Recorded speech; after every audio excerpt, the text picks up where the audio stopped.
বাংলায় বহুল বিতর্কিত নির্বাচন শেষ। এই নির্বাচনের শেষে এক্সিট পোল বেরিয়েছে, কিন্তু এক্সিট পোল রীতিমতো বিজেপিকে এগিয়ে রাখছে অধিকাংশ এক্সিট পোল। প্রশ্ন হচ্ছে 2021-এর মতো 2026-এও ব্যর্থ হবে না তো এক্সিট পোল? কিন্তু এক্সিট পোলের উপর এই রকম সন্দিহান কেন? গত 25 বছর ধরে এই এক্সিট পোল ব্যর্থ নাকি সফল? ইতিহাস কি বলছে? কেন বারবার করে প্রশ্ন উঠছে এই সমীক্ষার ভরসার উপরে, বা কেন ভরসা করা যাচ্ছে না সমীক্ষক সংস্থাগুলো? কেন বারবার করে বাংলার ক্ষেত্রে কনস্ট্যান্ট ফেলিওর হচ্ছে এই এক্সিট? সিএন ডিজিটালে আপনাদের স্বাগত। আপনারা দেখছেন বাংলার ব্যালট যুদ্ধ, আর আমি আপনাদের সঙ্গে রয়েছি মণি ভট্টাচার্য। যে প্রশ্নটা দিয়ে আমি শুরু করছি, 1 নম্বর এবং সব থেকে গুরুত্বপূর্ণ প্রশ্ন, এক্সিট পোল। আপনারা, আমরা, কার্যত সাংবাদিক বন্ধু বান্ধব থেকে শুরু করে যে মানুষটা খেটে খায়, যারা দৈনন্দিন শ্রমিক, তারা থেকে শুরু করে যারা একেবারে উচ্চ পর্যায়ের রাজনৈতিক নেতৃত্ব, তাদের কাছেও এক্সিট পোল একটা গুরুত্বপূর্ণ বিষয় ছিল অন্তত 15-20 বছর আগে। কিন্তু তারপর ক্রমবর্ধমান ধাপে কেন এক্সিট পোলের উপর ভরসা হারাচ্ছে সাধারণ মানুষ? কি বলছে 2026-এর এক্সিট পোল? একেবারে সহজ সোজা সাপটা ভাষায় উত্তর দিলে, কোনো রাগ ঢাক না করে, বিভিন্ন সমীক্ষক সংস্থা, আমি নাম না করে বলবো, বিভিন্ন সমীক্ষক সংস্থা তারা কিন্তু দাবি করছে যে বিজেপি এগিয়ে রয়েছে। কিন্তু আসলে কি সেটা সত্যি হবে? সত্যি হবে কিনা, নাকি এক্সিট পোল মিথ্যে হবে, এই উত্তর কেবলমাত্র 4 মেই পাবে। 4 মেই পাওয়া যাবে। আমি, আপনি, তারা 4 মেই জানতে পারবো যে সমীক্ষক সংস্থাগুলো কতটা সত্যি হবে। বিজেপি আসতে চলেছে নাকি তৃণমূল আসতে চলেছে? সমীক্ষা আমরা করছি না, কিন্তু প্রশ্ন হচ্ছে কেন বাংলার এই বাংলার উপরে বেসিক্যালি এই সমীক্ষক সংস্থাগুলো, তাদের কোনো রকম মেধা কাজ করছে না? কেন বারবার করে ফেল করছে এই সমীক্ষক সংস্থাগুলো এক্সিট পোল? 1 নম্বর বিষয় যেটা আমি বলতেই হবে, ইতিহাস কি বলছে। ইতিহাস ঘাটতে দেখা যাবে 2006 থেকে কার্যত 2026 অব্দি বা 2021 অব্দি, এই 5 বারের বিধানসভা নির্বাচনের যদি আমি ট্র্যাক রেকর্ড দেখি, তাহলে সমীক্ষক সংস্থাগুলোর ইতিহাস যদি তুলে ধরার চেষ্টা করি, তাহলে বলতেই হবে একেবারে চূড়ান্ত ভরাডুবি এই সমীক্ষক সংস্থাগুলো। শুরুটা 2006 থেকে। যদি আমি একেবারে বিশ্লেষণ করি, তাহলে সেটাই বলতে হবে যে সব থেকে ক্ষমতাসীন দল, যারা বলা ভালো, যারা রুলিং পার্টি, তাদেরকে গত 20 বছর 25 বছর ধরে এই সমীক্ষক সংস্থাগুলো গড়ে 45টি আসন কম দিয়েছে এক্সিট পোলে। ভাবতে পারছেন? এক্স্যাক্টলি এটাই সত্য, সেটা বাম আমলে হোক, সেটা তৃণমূল আমলে হোক, কিংবা সেটা অন্য কোনো সময় হোক, বেসিক্যালি বাম এবং তৃণমূল আমল, এবং সেক্ষেত্রে বিরোধী বাম থাকুক, বিরোধী তৃণমূল থাকুক, কিংবা বিরোধী বিজেপি থাকুক, তার যত সমীক্ষক সংস্থাগুলি গত 25 বছর ধরে বা গত 20 বছর ধরে এই ভুল সমীক্ষা করে এসেছে বাংলার ক্ষেত্রে। এবার মিলবে কিনা সে তো সময়টাও ডেফিনেটলি বলবে, কিন্তু উত্তর হচ্ছে একটাই, 2006 থেকে শুরু। কিরকম? 2006 থেকে যে সমীক্ষা করা হয়, 2006-এ কার্যত সমীক্ষকরা বামফ্রন্টের যে সংখ্যা, সেই আসন সংখ্যা গড়ে 20টি করে কম অনুমান করেছিল, বা গড়ে 20টি কম অনুমান করেছিল। 2006 সালে বামেরা 235টা আসন নিয়ে জয়লাভ করেছিল। সেক্ষেত্রে বামেদের আসন এক্সিট পোলে দেখানো হয়েছিল 200-র কাছাকাছি। সেক্ষেত্রে তারা 235টা আসন নিয়ে জয়লাভ করেছিল। সেক্ষেত্রে গড়ে তারা 36টি আসনের ভুল করেছিল, এবং কার্যত বলা ভালো প্রায় 200টির কাছে আসন দেখানো হয়েছিল যে তারা পেতে পারে, এবং সেক্ষেত্রে তারা 235টি আসন নিয়ে জয়লাভ করেছিল। 2006-এ এই আনুষ্ঠানিক ব্যর্থতা শুরু হয়। এরপর আসবে 2011-র ক্ষেত্রে আমি একেবারে বেসিক কথাটা বলবো, যে সময় একেবারে অ্যান্টি ইনকামবেন্সি ভোট পড়লো এবং কার্যত বাম আমলের পতন হলো, এবং সেক্ষেত্রে বোঝাই যাচ্ছিল যে পতন হবে।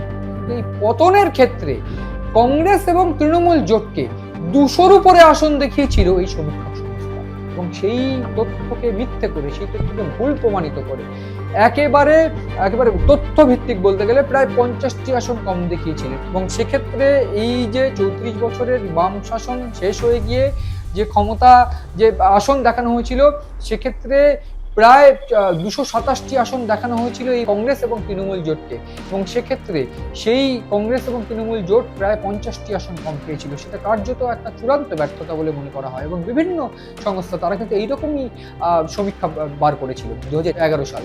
এরপর আসবে 2016 সাল। 2016 সালের কথা যদি আমি বলি যে চূড়ান্ত ব্যর্থতা কিরকম, 2016 সালে কিন্তু বহু সমীক্ষক সংস্থা তারা এগিয়ে রাখছিল বাম কংগ্রেস জোটকে, এবং বাম কংগ্রেস জোটকে তৃণমূলের বিরুদ্ধে এগিয়ে রাখছিল, এবং সেক্ষেত্রে যে চূড়ান্ত ব্যর্থতা হয় সেক্ষেত্রেও কিন্তু 2016 সালে যে হিসেব, সেই হিসেবের অনুযায়ী 46টি আসনের ভুল হয়েছিল, এবং সেক্ষেত্রে সমীক্ষকরা বাম কংগ্রেসের শক্তিকে অতিরঞ্জিত করে দেখানো হয়েছিল, এবং সেই অতিরঞ্জিত করে দেখানোর ফল যে 46টা আসন গড়ে কম দেখানো হয়েছিল সেখানে কোনো দ্বিমত নেই, এবং শেষ পর্যন্ত সেটাও একটা চূড়ান্ত ব্যর্থতা এবং সিস্টেম্যাটিক ফেলিওরের মধ্যে পড়ে যায়। এবং 2021 সালে চূড়ান্ত বিরোধী দল ছিল বিজেপি, এবং বিজেপিকে আমরা দেখেছিলাম সেই সময় বিজেপির হাওয়া এমন গুরুতর পর্যায়ে পৌঁছে গিয়েছিল, সেটা মিডিয়ার মাধ্যমে হোক সেটা অন্য মাধ্যমে হোক, যে বিজেপি আসন পাবে 200টার উপরে, এইরকম একটা সমীক্ষা করা হয়েছিল। শেষ পর্যন্ত বিজেপি আটকে গিয়েছিল 77টি আসনে, এবং সেই সমীক্ষা, এই যে এক্সিট পোল, সেটা কিন্তু কার্যত ব্যর্থ হিসেবে প্রমাণিত হয়। এবং এই যে আমি 4টে বিধানসভা নির্বাচন গত 20 বছরের হিসেব দিলাম, সেই হিসাব দিয়ে পরিষ্কার হয়ে যাচ্ছে যে কার্যত এরকম কনস্ট্যান্টলি ফেলিওর প্রমাণ হয়েছে এই সমীক্ষক সংস্থাগুলো। কিন্তু সেক্ষেত্রে 2026-এর বিধানসভা নির্বাচনের যে সমীক্ষা, সেটা যে ব্যর্থ হবে এমন কোনো কারণ, এটা ভাবার কিন্তু এখনো কোনো কারণ নেই। সেটা সত্যিও হতে পারে, সেটা ব্যর্থ হতে পারে, কিন্তু আমি ইতিহাস তুলে ধরার চেষ্টা করলাম। এইবার যাব যে কেন বাংলার ক্ষেত্রে সমীক্ষক সংস্থাগুলো তারা ব্যর্থ হয়েছে, বারবার করে কেন ব্যর্থ হয়েছে। বেসিক্যালি বিভিন্ন নিউজ মিডিয়া হাউস বা বাংলা সংবাদ সংস্থা তারা কিন্তু 2021 অব্দি অধিকাংশ ক্ষেত্রেই তারা এক্সিট পোল করেছে, কিন্তু এইবার কোনো বড় চ্যানেল বা কেউই সেই রকম ভাবে এক্সিট পোল করেনি, 2-1টা চ্যানেল ছাড়া। তার একটাই কারণ, সেটা হলো বিশ্বাসযোগ্যতা। সাধারণ মানুষের মনের মধ্যে একটা বিশ্বাসযোগ্যতা থাকবে মিডিয়াকে নিয়ে, এটাই স্বাভাবিক, এবং সেইটা যদি কোথাও ব্যর্থ হয় তাহলে যে বিশ্বাসযোগ্যতাটা হারায় সাংবাদিকতা বা সংবাদ মাধ্যমের উপর যে বিশ্বাসযোগ্যতা হারায়, সেইটা হারাতে চাইছে না বাংলা মিডিয়ারা। এবং ঠিক সে কারণে এইবার যে এক্সিট পোল অন্যান্য সমীক্ষক সংস্থারা করেছে, ঠিক সেইটাকে তুলে ধরে তারা পরিষ্কার করে বোঝাতে চাইছে, এবং আমরাও একই যে বোঝাতে চাইছি যে এইটা যদি সমীক্ষক সংস্থা হয় তাহলে এইটাই হতে পারে, বা বেসিক্যালি এইটা হচ্ছে সমীক্ষক সংস্থাদের ফলাফল। আমরা তেমনভাবে না করলেও কিন্তু বাংলার ক্ষেত্রে কেন ব্যর্থ, এইটা আমরা খুঁজে বার করার চেষ্টা করছি। কিরকম বাংলার ক্ষেত্রে ব্যর্থ হওয়ার একাধিক কারণ রয়েছে। বেসিক্যালি কারণ যেটা, এআই এর যে ব্যবহার, সেই এআই এর ব্যবহার এই মুহূর্তে এত বেড়ে গিয়েছে যে কোনোভাবে এটা স্ট্যাটিক্যালি বোঝা সম্ভব নয় যে কার পক্ষে কিভাবে জিততে পারে, বা কার পক্ষে কিভাবে বেশি ভোট জিততে পারে বা কম ভোট জিততে পারে। আমরা 2021 সালের কথা যদি বলি, কার্যত আমরাই সিএনই কিন্তু কার্যত মিলিয়ে দিয়েছিল যে তৃণমূল কিন্তু ক্ষমতায় থাকছে, এবং ঠিক সেই জায়গা থেকে তৃণমূলের আসন যে একটা বড় মার্জিন আসন পেতে পারে সেটাও কিন্তু বুঝিয়ে দেওয়া হয়েছিল। কিন্তু প্রশ্ন হচ্ছে যে 2021-এর পর 2026 কেন বেসিক্যালি বাংলায় এই যে সমীক্ষক সংস্থারা ফেল করে, তার অন্যতম কারণ যে গ্রাউন্ড রিপোর্ট। এই গ্রাউন্ড রিপোর্টে সাধারণ মানুষের সঙ্গে কথা বলার সময় সাধারণ মানুষরা কিন্তু অধিকাংশ ক্ষেত্রে তাদের মতদান এড়িয়ে যায়। কেন এড়িয়ে যায়? তার কারণ যদি তারা প্রকাশ্যে আসে সেক্ষেত্রে তাদের একটা সমস্যা হতে পারে, বা যদি অন্য কোনো সমস্যা হয়, একটা আতঙ্ক, সেই আতঙ্ক কিন্তু কাজ করে। এবং ঠিক সেই কারণে বাংলার যারা সাধারণ মানুষ, তাদের যে একেবারে দ্বৈত মত, সেই দ্বৈত মতের জন্য একটা সমীক্ষক সংস্থা কিন্তু গ্রাউন্ড রিপোর্ট করা সত্ত্বেও ফেল করে, এবং একাধিক সংস্থা রয়েছে যারা গ্রাউন্ড রিপোর্ট না করেই কিন্তু একটা পোলিং পার্সেন্টেজের উপর বলে দেয়। যদিও এইবার বলে রাখতে চাইবো যে একটা হিউজ পার্সেন্টেজ, প্রায় 93% ভোট পড়েছে। যদিও এসআইআর এর প্রভাব রয়েছে, একাধিক ইস্যু রয়েছে। এসআইআর এর প্রভাবে যারা যোগ্য বাদ পড়েছে তাদের পরিবার অ্যান্টি বিজেপি ভোট দেবে কিনা একটা ইস্যু রয়েছে। অন্যদিকে পরিযায়ী শ্রমিক যারা তারা ফিরেছে, তারা অ্যান্টি কনভেন্সি ভোট বা অ্যান্টি তৃণমূল ভোট দেবে কিনা, সেই একটা দিক রয়েছে। কার্যত দিক একাধিক পয়েন্ট রয়েছে। বা এই হিউজ পোলিং এর ক্ষেত্রে এটাও পয়েন্ট যে সাধারণ মানুষ নির্বিঘ্নে ভোট দিতে পেরেছে, এত বছর যেটা পারছিলেন না বলে অভিযোগ ছিল, সেক্ষেত্রে তারা কি অ্যান্টি তৃণমূল ভোট দিয়েছে, এই একটা ইস্যু রয়েছে। ফলে এই যে অ্যান্টি ইনকামবেন্সি ভোট পড়ছে, এটা এখনই বলা সম্ভব না। সেক্ষেত্রে 93% ভোট যে হিউজ এবং স্বাধীনতার পর সর্বকালীন রেকর্ড, সেটাও সঠিক, এবং সেক্ষেত্রে কমিশনকে বাহবা দেওয়া অবশ্যই কর্তব্য বা অবশ্যই তাদের প্রাপ্য এটা।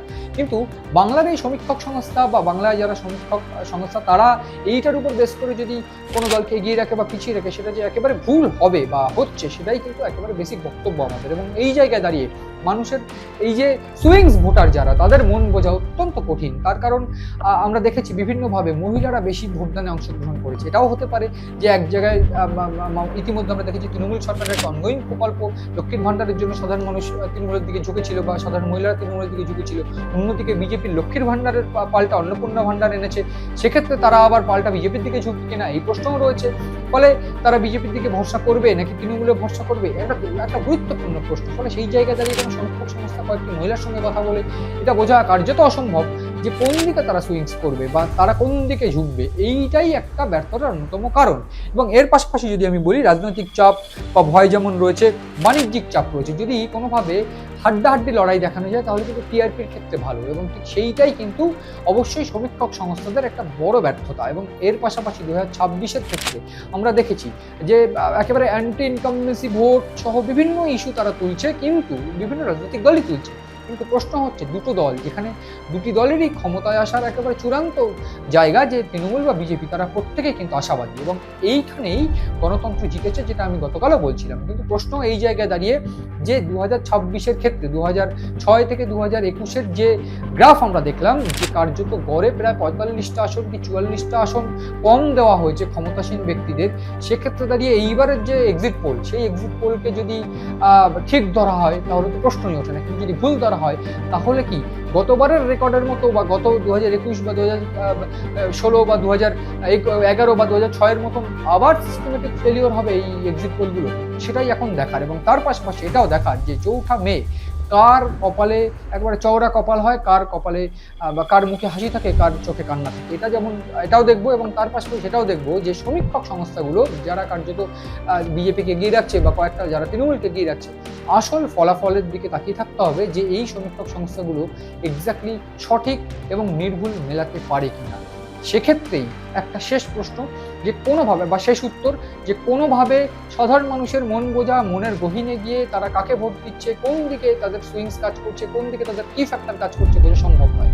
এবং সেক্ষেত্রে কোনোভাবে গণতন্ত্রের এই যে সঠিক রায়দান বা গণতন্ত্রে যে কোনো রকম বাধা এসেছে সেটাও বলা যাবে না। ফলে সব মিলিয়ে যে সরকারি ক্ষমতায় আসুক, এইটা পরিষ্কার যে সাধারণ মানুষ জিতছে, সাধারণ মানুষের রায়ে সরকার চলছে। ফলে সব মিলিয়ে তৃণমূল আসুক কি বিজেপি আসুক কিংবা যে দলই আসুক, তারা এটা বলতেই পারবে যে সাধারণ মানুষের রায়ে তারা ক্ষমতায় এসছে।